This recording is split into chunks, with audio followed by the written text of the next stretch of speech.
हो गए। और वो चिल्ला रहा, वो आवाज लगा, बहुत चिल्ला, बहुत आवाज।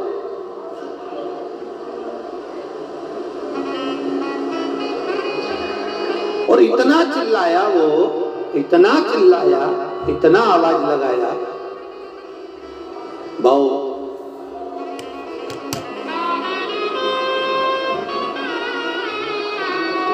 अब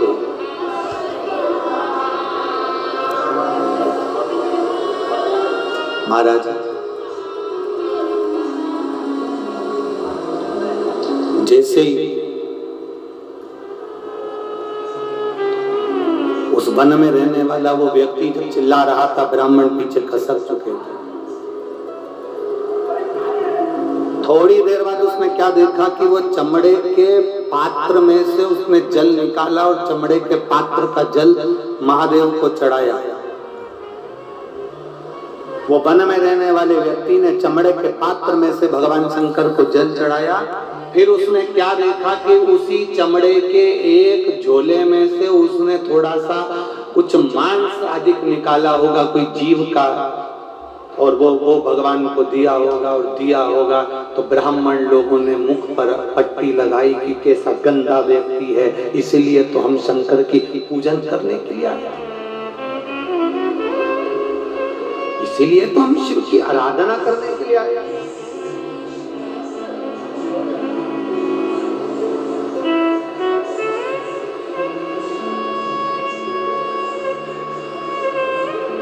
हमारे बीच में आरती सिंह जी राव जी पधारी हैं। एक बार जोरदार ताली बजाकर उनका साधुवाद वंदन, बहुत बहुत साधुवाद।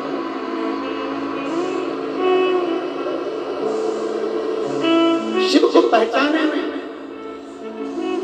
अब थोड़ी देर बाद क्या होता है कि उन्होंने जल चढ़ाया, जल चढ़ाकर उसने जो भोग लगाया, भोग लगाने के बाद में ब्राह्मण को उससे चिढ़ने लगे, क्रोध करने लगे। इतनी देर में शंकर भगवान के उस शिवालय में जब उसने शिवलिंग पकड़कर अपने दोनों हाथों से, वो वन में रहने वाला व्यक्ति, वो जंगल में रहने वाला व्यक्ति शंकर भगवान के शिवलिंग को जब अपने दोनों भुजाओं से अपने गले से लगाता है और लगाकर जो पुकारता है, जो पुकारना प्रारंभ करा, इतनी देर में तो शंकर भगवान का शिवलिंग और शिवालय दोनों थर थर कांपना प्रारंभ कर दिया, हिलना प्रारंभ।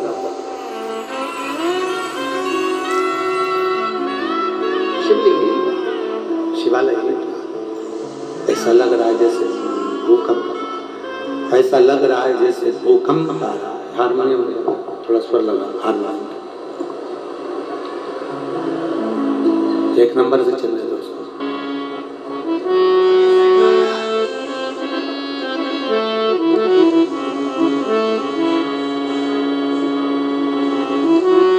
पूरा भूकंप आ गया है।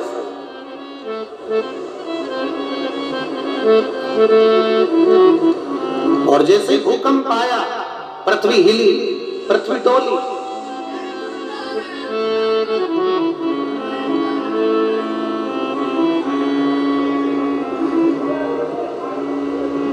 सारे ब्राह्मणों ने सोचा कि अभी ये ऊपर से जो मंदिर का शिखर है वो नीचे गिरेगा।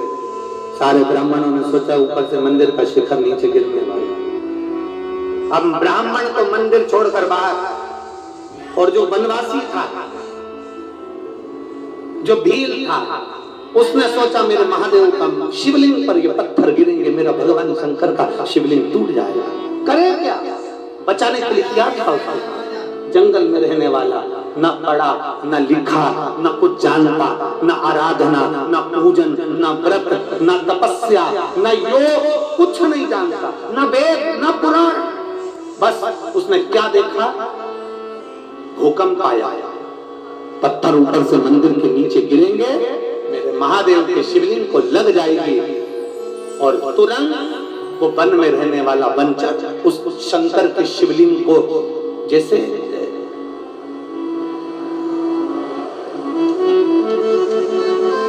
ये शिवलिंग, ये गोल जलाधारी, वो पंचर जहां से अशोक सुंदरी का स्थान है वहां पर तो उसने पांव कर शंकर के शिवलिंग को पूरा चारों तरफ से, जैसे बच्चा एक करमट करके सोता है तकिए को अपनी ओर खींच कर, उसी तरह से उसने शिवलिंग को चारों तरफ से लपेट लिया और अपना हाथ शंकर के शिवलिंग पर रख लिया और पूरी तरह से भगवान शंकर के शिवलिंग को उस वन में रहने वाले उस व्यक्ति ने पूरा शिवलिंग दबा लिया। पूरा पत्थर गिरना प्रारंभ हुए।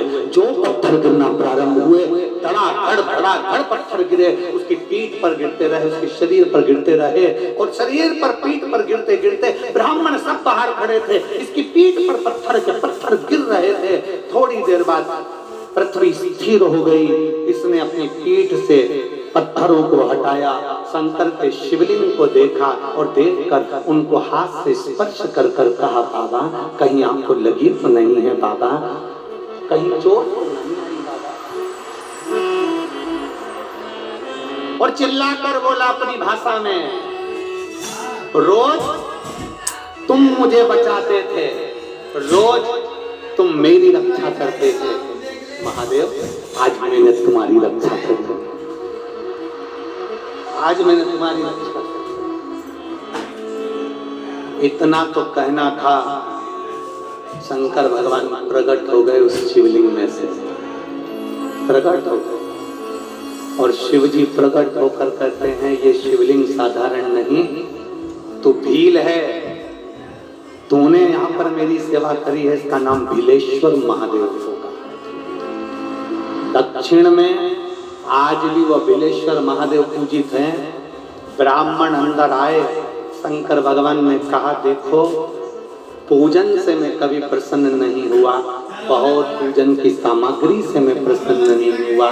ब्राह्मण देवता तुम 4 घंटे से मंत्र पढ़ रहे थे, जैसे ही कंपन होने लगा तुम सबसे पहले छोड़कर भाग गए। पर ये ना पूजन जानता है ना आराधना जानता है, ये भील है जंगल में रहने वाला, ना कुछ आराधना जानता ना पूजन जानता। बस इसने मेरे शिवलिंग पर भले कैसा भी चढ़ाया पर मुझे दिल से प्रेम कराया, भाव से दिखाया, इसलिए मैं प्रकट हो गया। इसलिए ब्राह्मणों ने चरण छुए, भगवान देवजी ने महादेव के क्षमा याचना करी और भील से कहा, भील आज तेरे कारण प्रदोष के दिन हमें देवजी ने महादेव का आज दर्शन हुआ। शिव महापुराण की कथा में भगवान शंकर कहते हैं, सुनो ए ब्राह्मण देवता, प्रदोष के दिन यदि शंकर के मंदिर के शिखर का दर्शन हो जाए, प्रदोष के दिन शंकर के शिवलिंग का दर्शन हो जाए, प्रदोष के दिन बेलपत्र का दर्शन हो जाए, या प्रदोष के दिन शंकर भगवान की पवित्र कथा शिव महापुराण सुनने को मिल जाए, या प्रदोष के दिन किसी शंकर के भक्त का दर्शन करने का मौका मिल जाए, तो समझ लेना कि शिव का दर्शन, शिव का दर्शन। मेरा बाबा, मेरा उघड़दानी, मेरा त्रिकालदर्शी, मेरा कैलाश में विनाशी उस रूप में प्रकट हो जाता। और धन्य है रे रेवाड़ी वालों, कल 22 तारीख प्रदोष का दिन, और आप पूरे रेवाड़ी वासियों को शिव महापुराण की कथा सुनने का फल मिलेगा। पूरे रेवाड़ी वासी। और कितने दिन की कथा है? 5 दिन। तो कल की जो रात्रि कहलाएगी वो कौन सी रात्रि? जम के बोलो जरा, शिवरात्रि। कथा समापन के 1 दिन पहले की जो रात्रि होती है शिव पुराण में, उसको शिवरात्रि कहते हैं।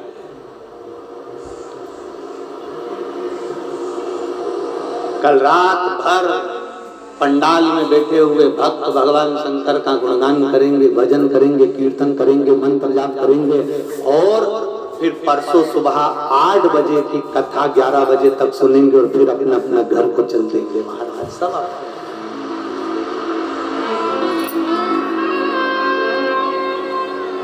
और एक बात और कहना चाहेंगे, आप लोगों को सुनकर आश्चर्य होगा, सुनकर आश्चर्य होगा। जितने लोग बाहर से कथा सुनने आए हैं ना यहाँ पर,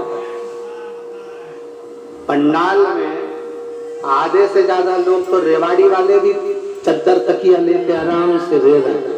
रेवाड़ी का ले लिया, ये भी घर नहीं जा रहा। कितने लोग हैं जो रेवाड़ी के लोग रात्रि को यहाँ रुकते हैं? हाथ उठाओ जरा। ये देखो ढेर पड़े हुए हैं सारे, रख लो रख लो रख लो। पंडाल में आराम। कल की कथा तो वही 1 बजे से 4 बजे तक होगी, परसों की कथा सवेरे 8 बजे से 11 बजे तक होगी, पर टीवी पर 1 बजे से आई। और धन्य है शिव भक्त जो आप भगवान शंकर की पवित्र कथा का रसपान कर रहे हैं। और मैं साधुवाद देता हूं जिनके यहाँ आने वाले समय में, जैसे 1 अप्रैल से 7 अप्रैल तक मनासा में, जिला नीमच मनासा मध्य प्रदेश में शिव पुराण कथा रहेगी 1 बजे से 4 बजे तक।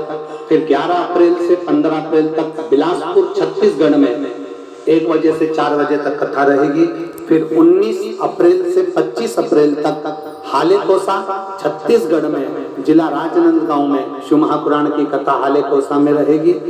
और आपको वर्णन कर दें, महादेव की होली जो सीहोर में होती है, शंकर भगवान के 5 मंदिरों का क्रम, और आप लोग भी अपने अपने शिवालय में जाकर 26 मार्च को महादेव की होली रहेगी जो सीहोर में सुबह 10 बजे चमत्कालेश्वर मंदिर से प्रारंभ होगी।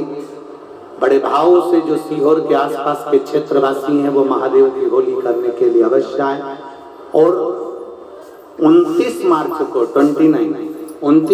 को आष्टा में सुबह 10 बजे महादेव की होली रहेगी। ये 2 दिन महादेव की होली का क्रम रहेगा। शिव तत्व को प्राप्त, भगवान देवादिदेव महादेव को प्राप्त करिए और अपने जीवन को सार्थक बनाने का प्रयास। शिव पुराण करें, शिव तत्व करें। और आप सबसे निवेदन है,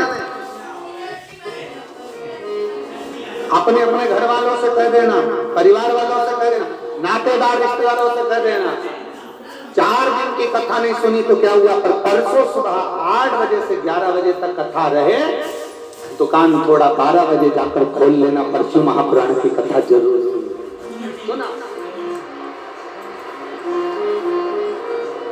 और बाबा तेरे ही भरोसे, ओ बाबा तेरे ही भरोसे, हवा बिच उड़ती जावांगी, बाबा डोर हटो छठी नाम लटी जावांगी, बोले मैं तेरी पतंग शंभो, मैं तेरी पतंग हवा बिच उड़ती जावांगी, बाबा डोर हटो छठी नाम लटी जावांगी। शिव को पाने का प्रयास करें। आडंबर से भगवान देवादिदेव महादेव नहीं मिलता, दिखावे से भगवान शंकर नहीं मिलता, दिखाकर भगवान शंकर को प्राप्त नहीं किया जाता। शिव कथा का जब जीवन का एक तत्व, एक लक्ष्य बना, एक लक्ष्य, शंकर भगवान को अपना पिता मानकर तुम दिल से जो कहोगे वो सुनेगा, दिल से जो कहो। शिव कथा कर, भगवान शंकर का संवाद कर, शिव महापुराण की कथा कर। माता पार्वती जी विवाह कर कर भगवान शंकर के साथ में कैलाश धाम पर आकर विराजमान हुए। पार्वती जी ने भगवान देवादिदेव महादेव से कई प्रश्न किए, कई प्रश्न, कोई प्रश्न में कमती नहीं रखी माता पार्वती। आप सभी के स्मरण में होगा कि माता पार्वती जी ने भगवान देवदेव महादेव से जब अपने मन की बात का एक भाव प्रकट किया, संतान प्राप्ति के लिए तो सुख का अनुभव कराने का भाव किया। और एक बात अपने भीतर उतारिए, जैसे एक संतान हो जाती है